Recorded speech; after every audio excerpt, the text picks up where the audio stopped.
Back with you in about a minute.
Strap you on first. Okay, that one goes here.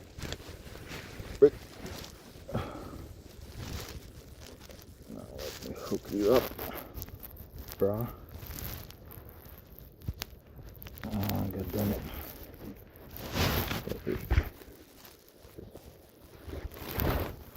There's a better way to do this, I know. Like actually get your harness or something.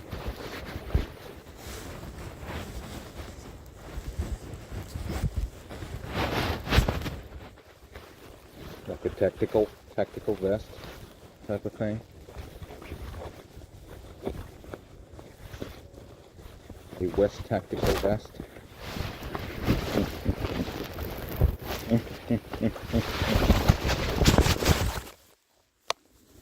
Okay, so originally these giant gloves came with a pair of like shitty, like little tiny thin gloves, and the assumption is that you will be using them simultaneously for maximum effect. Which I have no idea who came up with that genius idea. Could you not have implemented one into the other? Well, I suppose the genius of that was that, well, what if you want to use them separately? And yeah, genius, you could. The only problem is that those light ones, they do basically nothing at all in cold weather, because they made out of like shitty, plastic cotton. So it's, air just goes straight right through them. I suppose they do contribute a little bit, but air goes through them. So, like, if the air is cold, you will be cold also in them. Slowing down cold air does not, like, it's still gonna hit you. You'll still be cold. It just stops the wind chill by like 1%. It's like in the modern video game. It's like how RPG elements, quote unquote RPG elements, work in modern video games. Oh, get 3% fucking chance to do 1% critical attack at any time. You're like, wow, 3% chance to do 1% more damage. Wow, I want that. I want that piece of armor. Anyway, so played a little bit more of Alan Wake 2 as Saga, and uninstalled the game after I needed to put together a parade float. And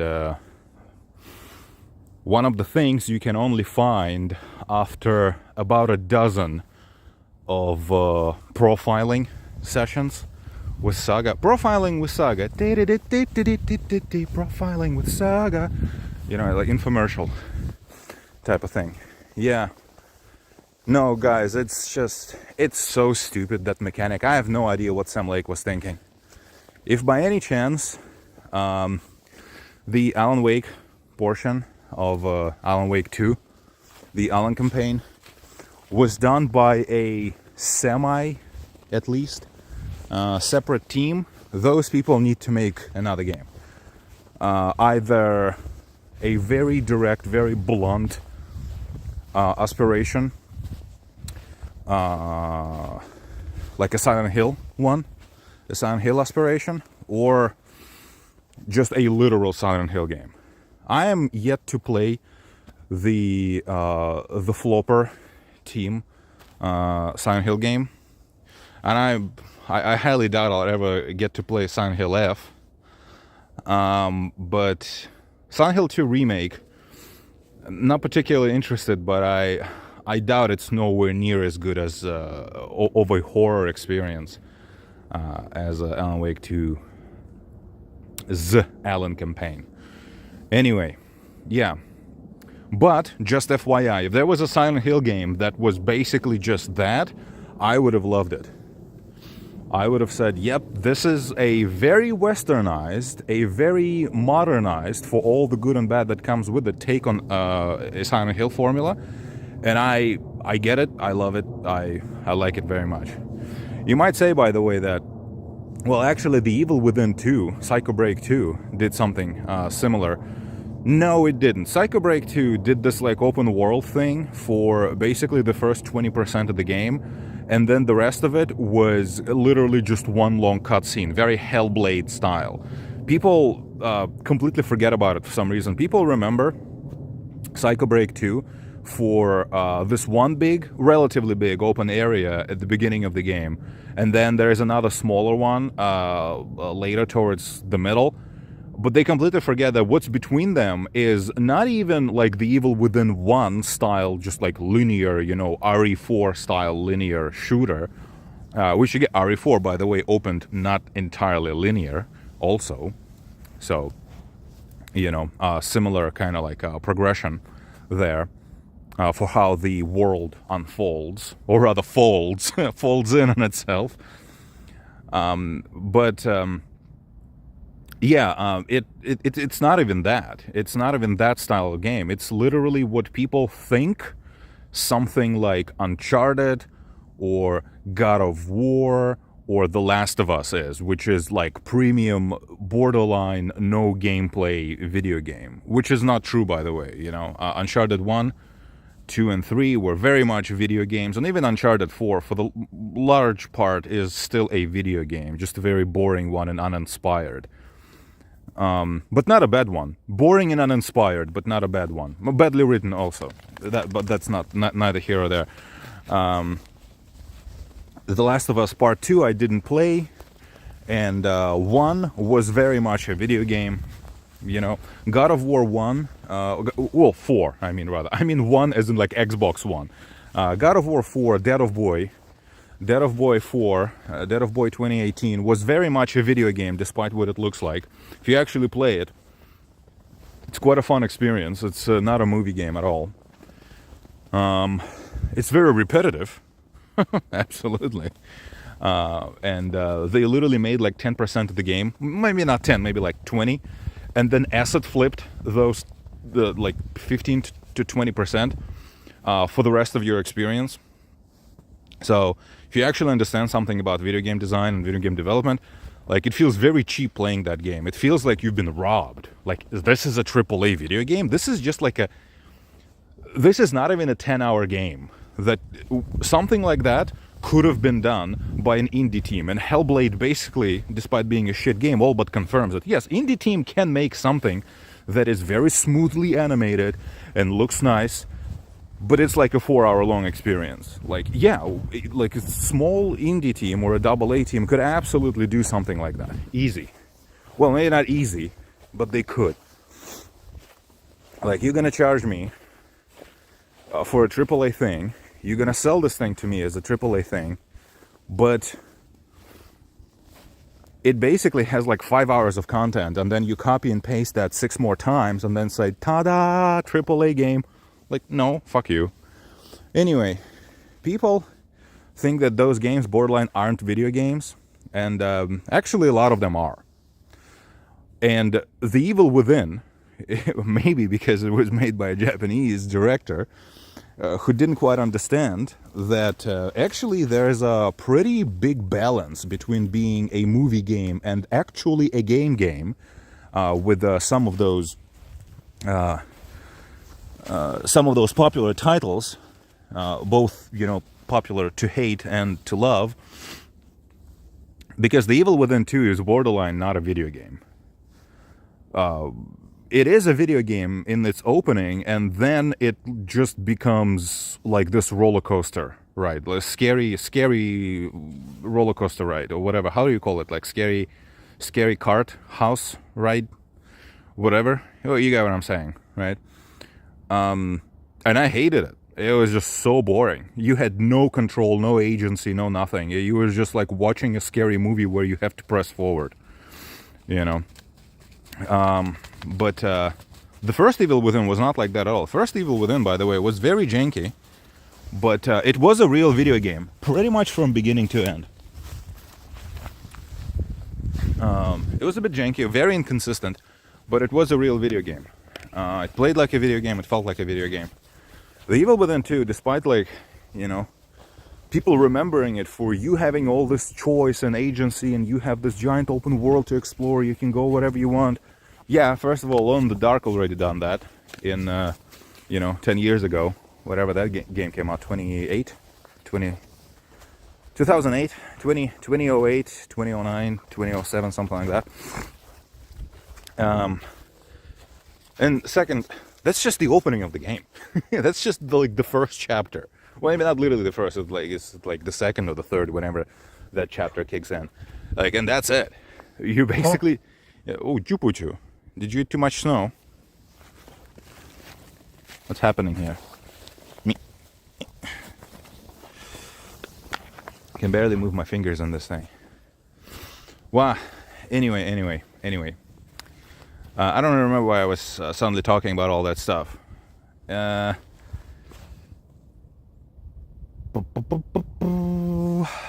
Deadly Premonition did this fucking profiling thing even way better. Okay. I was just yeah. So yes, people say that we like those games ain't video games or something or whatever. I don't know what Blooper ended up doing with Silent Hill 2, but I'm not particularly interested in a remake of Silent Hill 2 because it's a remake of a game that doesn't need a remake, So kind of like fuck that.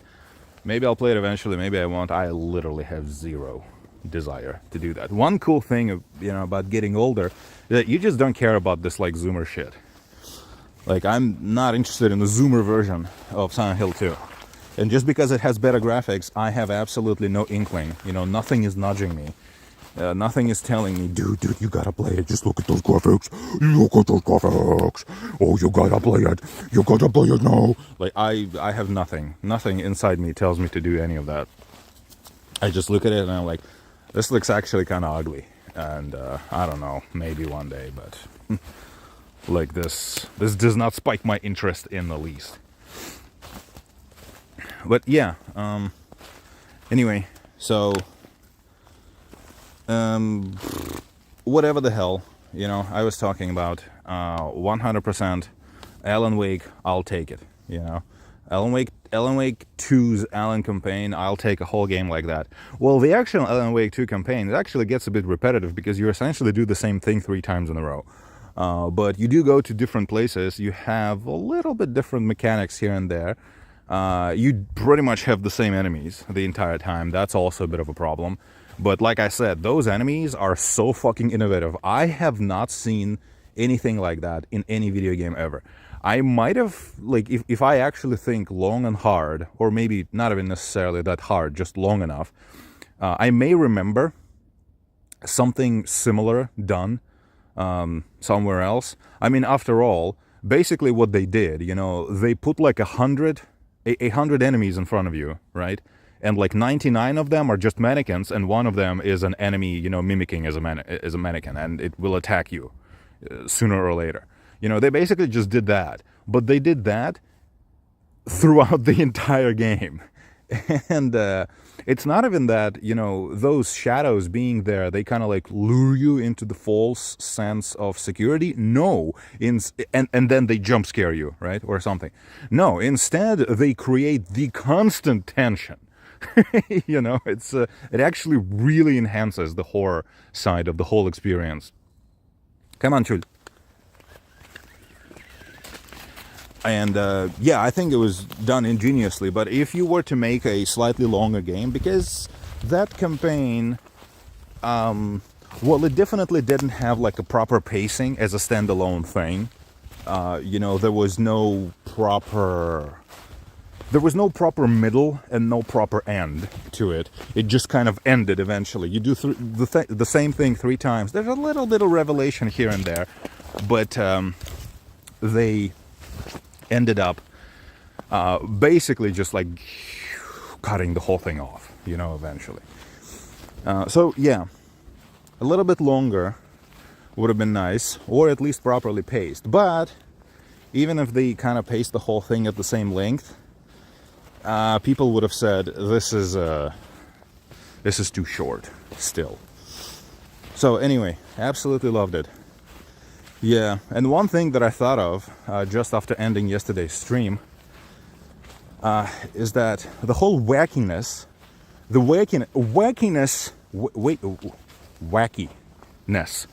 element of Alan Wake 2, like the We Sing chapter, it's the problem why it doesn't land for me, and a lot of Zoomers would not even understand my problem with it. It's because Sam Lake is a postmodernist. Obviously, he hates the idea of competency, or he grew, you know, to hate the idea of competency. He was infected by essentially Marxism, you know, virus of a human brain. Which is essentially Marxism, right? Postmodernism and Marxism go hand to hand because they both hate the idea of competency and the idea of hierarchies, right? The idea that something is better than the other thing. Although Marxism primarily concentrates on people, right? And postmodernism specifically concentrates on critiquing art, you know, fiction, and stuff like that. That's cultures, you know. That's why we have the whole thing of like a postmodern deconstruction of something, you know. But yeah, so I don't know if Sam Lake is a communist or not, which is a very sad, actually, to say about someone from Finland. Finland is it's a very Nordic still. It's an interesting country that's kind of like on the border of, you know, Slavs and Nords. But regardless, you know, those are all, you know, very based people, very traditionally, you know, people bound by, culturally, historically, bound by traditional values of, well, basically, like, you know, Viking style, barbarian style honor. You know, very Conan the Barbarian, very, very Hyperborea, you know, strength and honor type of thing. And you could kind of guess that maybe you could tell, even in Alan Wake 2, you could tell that, you know, the game is not entirely, I mean, it is definitely invaded by Reddit as fuck, but it's not entirely overtaken by it, because there's still like that Nordic spirit in it. You know, the spirit of, I know what the truth is and I'm gonna say it. Like, I don't care. You think I care? Why would I care exactly? I'm from fucking Finland. I went to Finnish fucking, you know, education system. I didn't go to your, like, fucking Prussian, you know, factory worker education system. I'm a different kind of person. You think I'm the same as you? My comrade? No, I'm not. So that's why you get different shit from countries like Sweden and Finland. And now, however, Sam Lake is obviously a postmodernist. You know, he obviously is. And by the way, Alan Wake 1 was not a work of postmodernism. Alan Wake 1 was very, very idealistic. It was all about like writing the perfect story, writing the perfect everything. Everything needs to fit neatly. And Alan Wake 2 is about actually none of that matters because everything is bullshit. So, Alan Wake 2 is very obviously a work of a person who turned postmodern. And the problem with postmodernists is that they have no charm in their deconstruction, because rather than having humor and the actual sense of irony and sarcasm, maybe perhaps, but a healthy one, towards things they are deconstructing, they instead have deep personal hatred towards, the idea of competency itself. They despise whatever the fuck they're talking about for the very inkling of the idea that, well, there are some people who do this thing who are better than others, including me. So they want to take it down. They want to deconstruct it. They want to show how stupid it is, how meaningless everything is, rather. They cannot quite show why it is stupid, because postmodernists or people obsessed with the spirit of postmodernism, they tend not to be that smart. That's one thing. That postmodernism tends to affect people, like people who become activists of postmodernism tend not to be particularly smart. It's just kind of like it's like introversion, is a sign of intelligence before it's a sign of anything else. It's just postmodernism, obsession with it is a sign of low intelligence before it's a sign of anything else, before it's a sign of maybe high intelligence or anything like that. Like, no, that would be Nietzscheanism, If someone is about, like, this like modern Western culture of yours is stupid, and that person is not like a fan of Nietzsche, but rather, they are a Marxist and a postmodernism, whatever, acolyte. That's not a sign that you're talking to a particular smart person. Maybe you are, but chances are you aren't. So, and another thing, because in our modern climate, postmodernism goes hand fucking in ass of Marxism. Like, if somebody openly, subscribes to that, that's definitely not a sign of intelligence. And I don't know, dude. Those people do not have sense of humor at all. They do not have sense of humor, and also they do not have the sense of they do not have the ability to distance themselves from their own critique, let alone the subject. So when they try to joke around, it's kind of like how, well, let's assume politics is not bullshit, right? We all know that behind the scenes there is no difference between Democrats and Republicans. They're all part of the same Epstein club, they're all friends. And maybe even in a public debate, they would be, well, kind of making remarks towards the other side of the argument, quote-unquote argument, quote-unquote the other side, quote-unquote of the argument, being stupid, so to speak. They still can express enough courtesy, right, and express enough respect to kind of being like, well, like, you are wrong, but I respect your right to be wrong, and I also understand how you came to your conclusions. So it's understandable why you're wrong. I'm not saying you're stupid. I'm just saying, I don't agree with you. Postmodernists cannot do that, right? Postmodernists, all they can do, well, they can do many things, but one thing they cannot do is to distance themselves from the deep, passionate hatred they have towards the idea of anything having any value at all. So when they make a joke or they make some kind of installation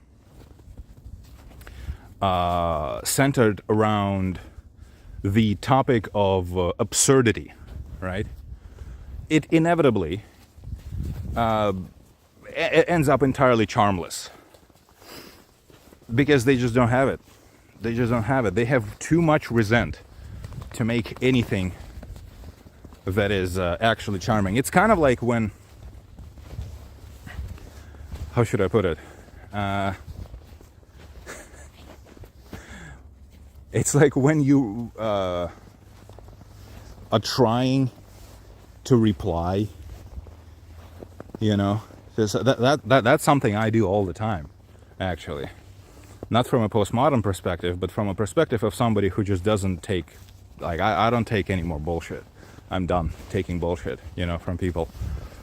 But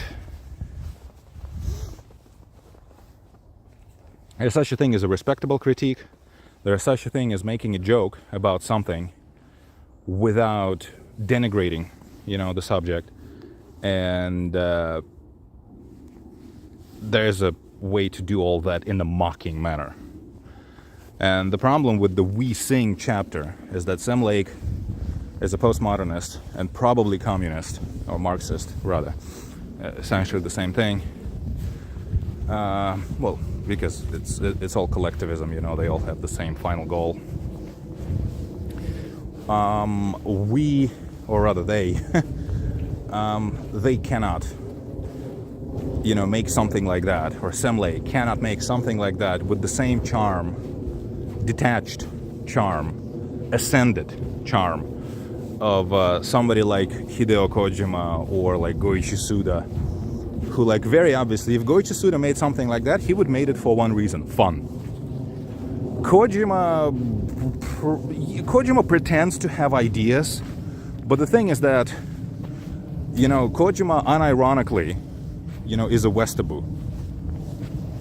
Kojima legitimately idealizes the American culture way beyond what American culture actually is. And he's been doing that his entire life, his entire professional career. So the thing with Kojima is that he might try, and in fact he would probably try to put some kind of deeper meaning into a scene like that, but he would still do it with his Kojima style, right? He would still do it with the style and charm of Kojima, who at the end is a 12-year-old who wants to have naked women in his video games and you know, rewatches Escape from Los Angeles and New York. I mean, the New York is the good one, right? Yeah. He watches Escape from New York probably weekly and says fuck yeah the entire time while drinking beer. Specifically, maybe even American beer. Just because. So yeah, Kojima definitely. Kojima likes his, like, schizo stuff. Kojima likes his deeper meanings. But he would still have fun because, well, because he's not ideologically obsessed or possessed at the end of the day. He may be a little bit, but not to the point where it actually sabotages, I believe, the experience of his video games. Because even Death Stranding 1, I know it is popular to shit on Death Stranding 1 among quite a wide range of people. Grifters and non-grifters give Death Stranding quite a bit of shit without actually playing the game most of the time. But I actually quite enjoyed the game. It is actually quite an interesting experience if you actually play it. You just need to play it, you know, and not sneed at it. So, yeah. That's my problem with the wackiness part of the whole experience. I'm not playing the saga part anymore because that whole part of the game was written by Reddit and designed by I don't even know who. It's just like the whole profiling thing, the whole fucking evidence board or storyboard, whatever the fuck Saga has. It's just such an irritating mechanic. Why cannot there be a mask there when you put together that parade float? Why do we have to do the whole do profiling stuff? Profiling was a quote-unquote mechanic in Deadly Premonition in Red Seed's profile. And you only had to do it once per chapter. You could do it more often, but you only had to once per chapter. It is so stupid that you have to, legitimately you can go pretty big portions of the game, long lengths, without doing anything in your mind place as Saga. But then you just hit a brick wall and you don't understand, okay, so I need to find this thing, and I clearly searched everywhere. So where is the goddamn thing? Or the goddamn thing is actually where you've already searched 5,000 times, but in order for it to appear, you need to do the stupid mind place thing. And it's like, okay, cool, I get it. I don't like it. I think it's a terrible mechanic. And also, this whole thing, I don't remember which other game did it. I do remember other games doing it.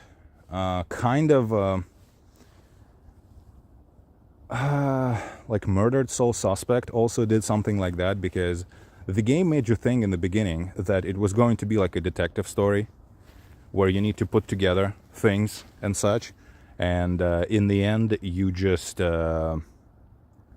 literally are shown the entire cutscene of what happened after you click on some objects. It's a fun game, but putting together things in that game was just very, very frustrating. Because instead of actually putting together evidence, making, educated guesses or whatnot, you are just, the game just tells you exactly what is it that you just uncovered. It's also, by the way, Heavy Rain and Detroit Become Human also do the same thing. You cannot fuck it up. The game will not allow you to make your own decisions, to come to your own conclusions, and maybe even be wrong. Maybe even go and pursue a falsely interpreted clue. No, you just collect everything, and then your character closes their eyes and imagines or has a vision of exactly what happened. And that's the whole Saga thing. The way you analyze everything that people tell you and everything you gather as evidence or clues, you have to go to your mind place, and one by one, each one of those items needs to be analyzed in her internal monologue, where she in detail explains to you what exactly every single line of dialogue that was uttered in her presence ever meant. And I'm like, I heard that line of dialogue. I understand what it meant. Okay, I can deduce what exactly, was the meaning behind it. So yeah, I don't understand who actually came up with that idea and thought it was going to be so fun. I don't know. It's just kind of terrible. And also with Saga, like I said, Alan Wake universe and Alan Wake story and the tone and the setting and everything is very Stephen King. And the problem is that they brought all of that now into the Control universe, because you cannot take Control and bring it into the Alan Wake universe. You can only take Alan Wake and bring it into the Control universe. And the problem is that the Control universe is SCP, which is Reddit. And the two things just don't go together, because Stephen King, for all of his self-indulgency and the churning, of the churning outing, of content, Stephen King is not slop. Stephen King is a relatively sophisticated, relatively elevated literary writing. you know. And SCP is, hi guys, how are you doing? Let's get some fucking coffee lattes or whatever the fuck we get. Yay! They, yeah, I don't know. It doesn't work for me. Also, it is so on the nose. I mean, obviously it's on the nose that they literally retconned Bright Falls as this like Finnish colony, essentially, which is so controlled. Like that was not part of Alan Wake 1 or American Nightmare for that matter. Like no, it's just ridiculous that Bright Falls. It's kind of like, you know, Michigan is like very Germanic. Okay, Bright Falls, whatever the fuck that is, it's like Washington or Seattle Woods, whatever. Well, that would be Washington also. But you get what I'm saying. Like, I don't know where it's supposed to be. I actually don't remember where it's supposed to be. But like that, the whole thing is basically Finnish. Everyone in that town is Finnish. Like 99% of the population is Finnish. Okay, I get it. I get it. You're a Finnish company. You're doing the Finnish thing. Yay! I get it. I get it, guys. I get it. You're a company from Finland. You're doing the Finnish thing. Wow! Ain't that fucking grand? I think it's very on the nose and actually very narcissistic to do something like that. Yeah. I don't understand why companies from Russia have to make video games that are all about like some kind of Russian thing. I don't understand why, you know, if your game is from Poland, it absolutely needs to be about something Polish. Czech games need to be about something, you know, Czechish. I don't know, guys. Is that all you know? I mean, I suppose it makes sense, but it makes sense that that's all you know, right? But we know that that's not all Remedy knows. And it's just very confusing. I suppose that too is probably a huge portion, the huge due to the Sweet Baby Inc. Influence, because they probably told Sam Lake, okay, listen, you guys are from Finland, and Finland is underrepresented, okay, in America. Like, we need more Finnish people in America. We don't have enough. You guys are a giant minority. So let's celebrate the fuck out of the Finnish culture, ... inside of Alan Wake game. Instead of, like, making a different one about the Finnish culture, you know? Like, no, let's make... I don't know. It doesn't make any sense. It looks really stupid. Aini, stop already! And it looks very forced, also. And yeah, I know it's because Alan Wake was wacky and he rewrote the, you know, he is Scratch or he himself or whatever, you know, rewrote the whole thing, you know, rewrote reality so that it's wacky or whatever. No. We know why. We know why Bright Falls is now a Finnish settling. Okay? We know why. So, yeah. Also, Saga, by the way, was 100% race swapped. I'm sorry, but she was. I don't care. Like, you know, wokeness, schmokeness. Wokeness is not the big problem with Alan Wake 2. Reddit is. And I know wokeness is part of Reddit, but it's not the ideology. It's the style and the level of sophistication in the writing that's the bigger problem. But Saga was 100% race swapped. First of all, I know that her earlier, I think, appearance in Quantum Break or whatever the fuck she was non-canon, because those videos, I think, weren't even part of the game. They were just like bonus videos Remedy upload to YouTube or something, I think. I mean, feel free to not correct me if I'm wrong, I don't really care. But I do believe that those are non-canon, as in they're not even in the game, I think. But yeah, obviously, Saga used to be white at one point.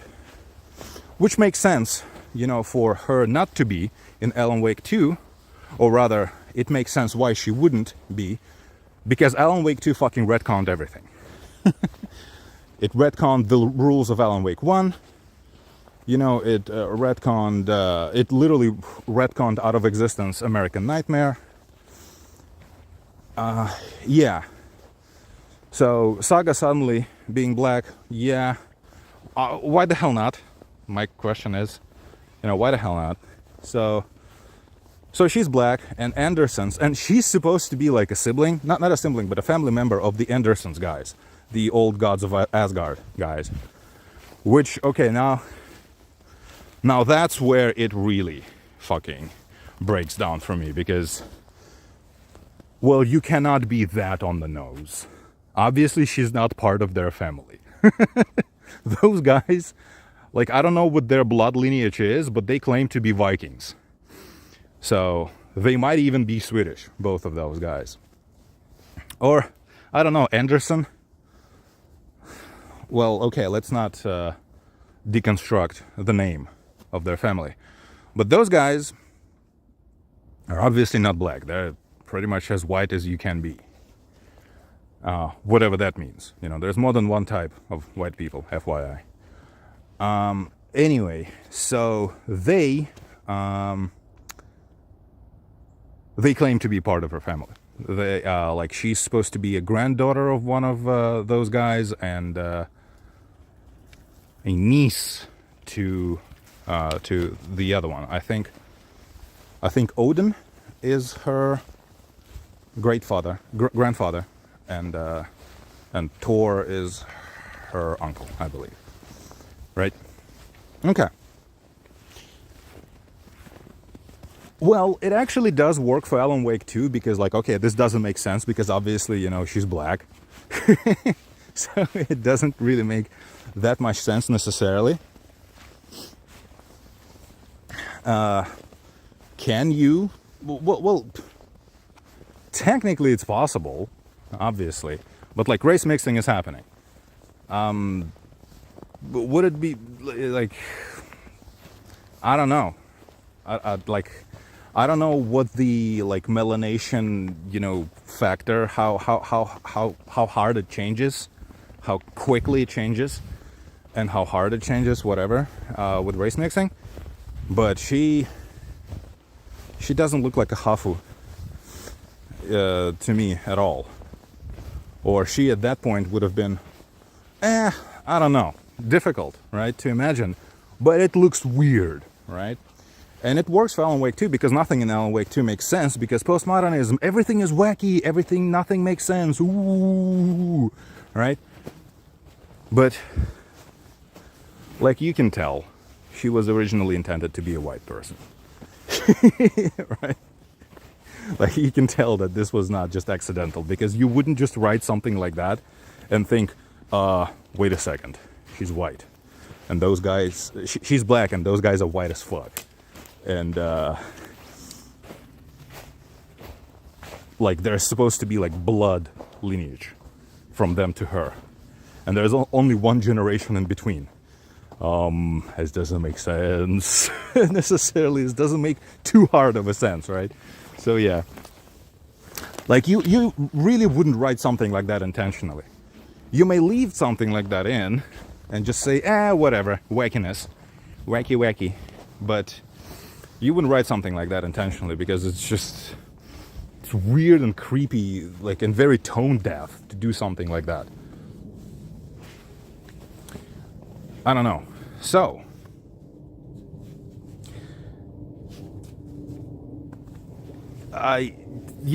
the part about the retcons, I did not necessarily appreciate, because I actually, Alan Wake 1 is not a particularly deep franchise, lore-wise, but just like Death Stranding, for example,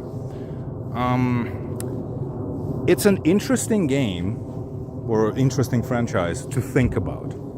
It's an interesting thing to analyze, and partially because some of the things that like American Nightmare ended up developing on, and DLC ended up developing on, and Alan Wake 2 incorporates as well, were actually set up at the very end of Alan Wake 1. And you would think, like, Sam Lake had to have been thinking ahead, because Scratch is introduced at the very end. And you think to yourself, like, if nothing further was planned when Scratch was introduced, like, what the hell would have that been about even? Maybe it was random, and then Sam Lake ended up turning it into this whole thing, you know, that's, like, really important. For that, I would applaud him, if that was the case. But everything seems to have been pre-planned.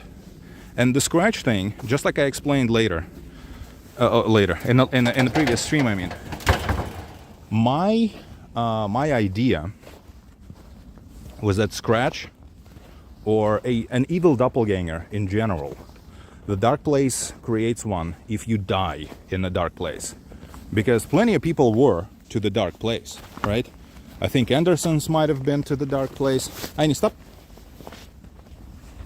I think Andersons might have been to the dark place. Alice obviously been to the dark place. Tom is in the dark place.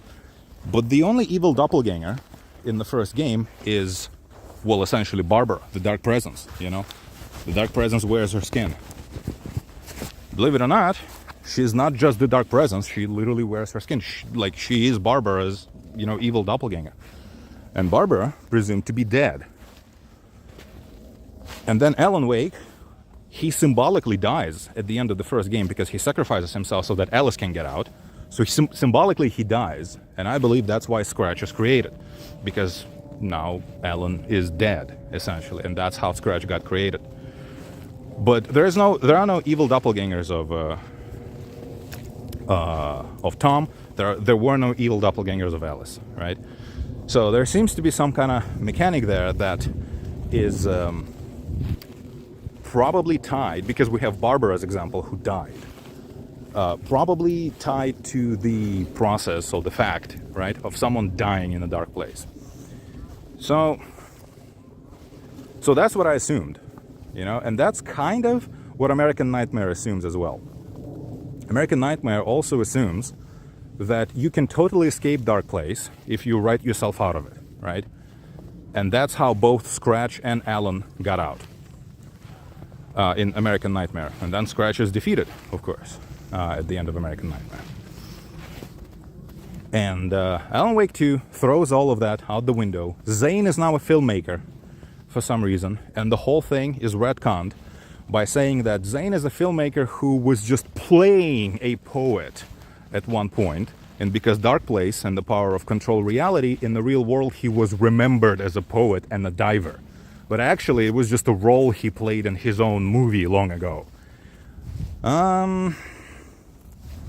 Okay, whatever, I suppose it works, but it's also just like very wacky, and Tom has been such a huge help the entire time, and he was such an elevated character, and now Alan Wake 2, that's actually not even a thing. He's just a alcoholic junkie, self-destroying performance arts, filmmaker. It's okay, whatever, you want to debase Tom, I suppose, okay, you can do that, but why was that entirely necessary? So who exactly was helping us the entire time through the main game? And because Tom was the one leaving the pages around, right? So Tom obviously had the power to kind of project himself somehow into the real world. That's never really explained, but it's explained by the fact that Tom is just really good. Also could be explained by the fact that Tom is literally Alan, or Alan was entirely created by Tom. You think, you see, there's all these things you could think about. And were actually pretty interesting, and Alan Wake 2 just collapses all of that shit into just degeneracy and debasement. And I don't particularly appreciate that. I do like the idea that Alan is actually Scratch, but that obviously destroy the entire premise of American Nightmare is thrown out the window at that point. Shh.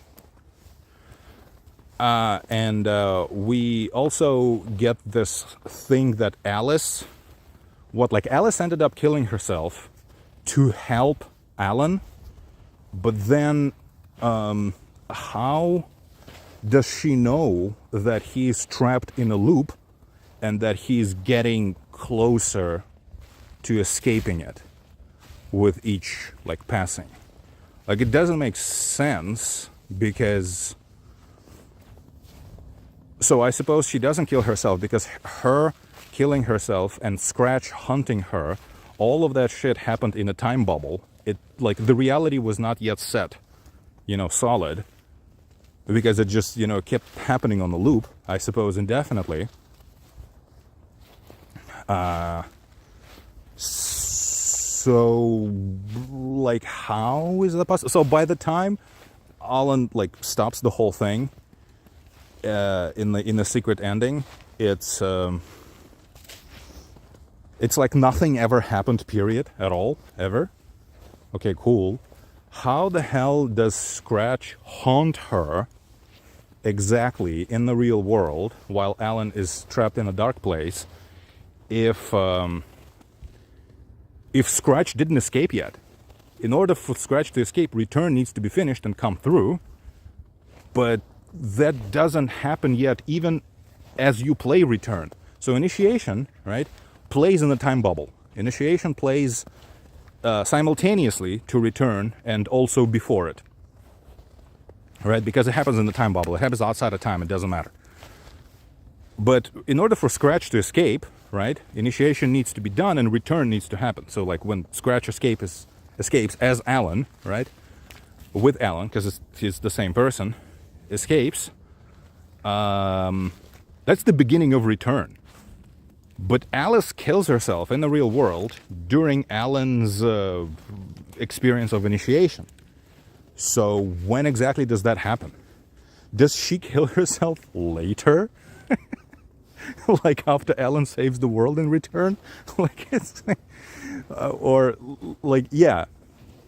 Oh no, she kills herself before that. And then Alan discovers that in Initiation. Well, but that needs to have happened in order to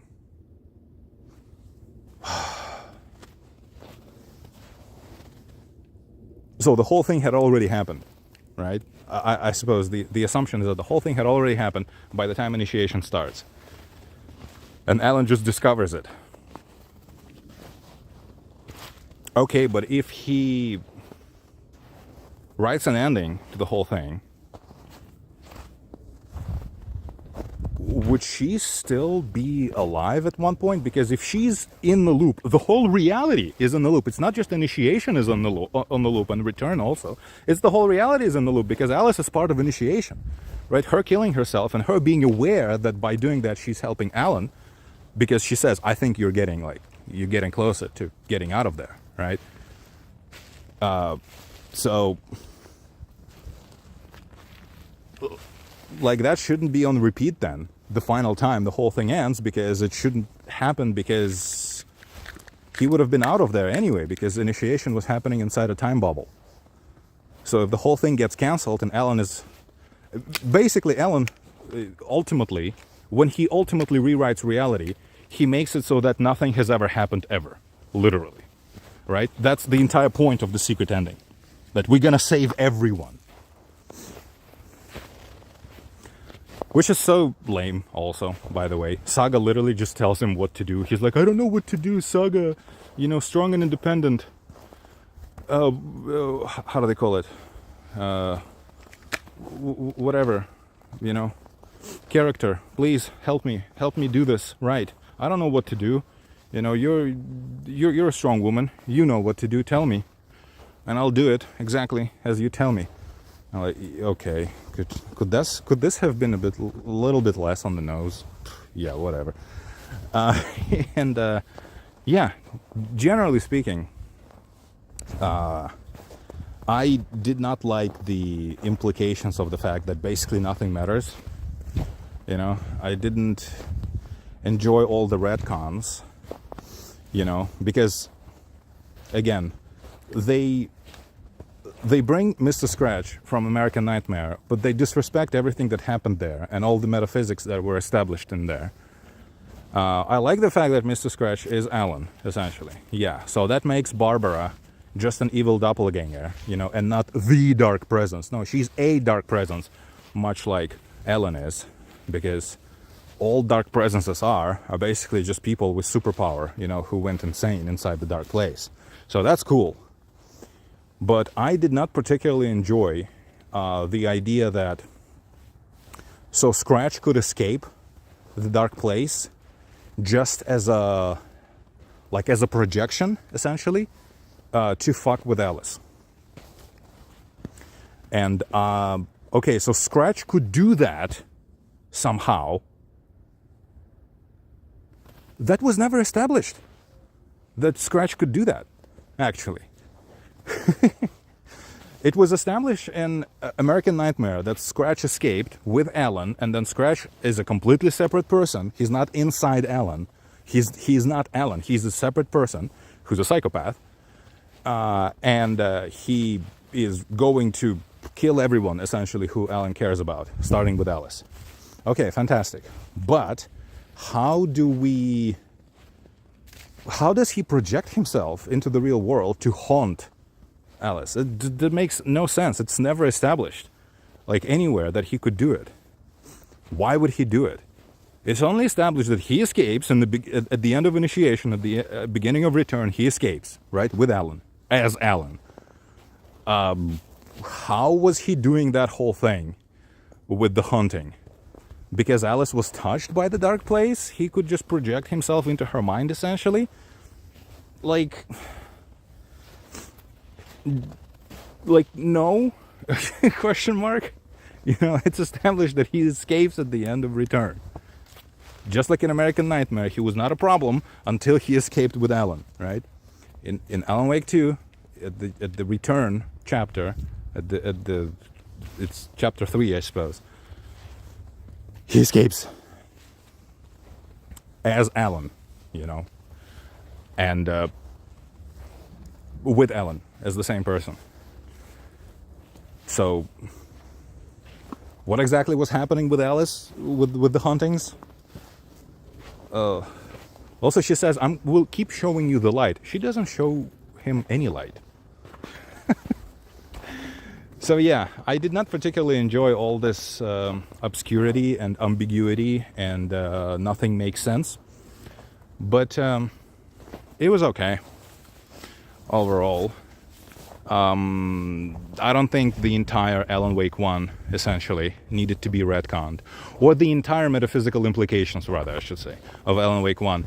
And American Nightmare, for that matter. And the 2 DLC, of course, as well, for the original game. Needed to be retconned. Most of them completely out of existence. In order for this thing to come together. Okay, it's called Earned. Bye-bye. Beep, beep, beep.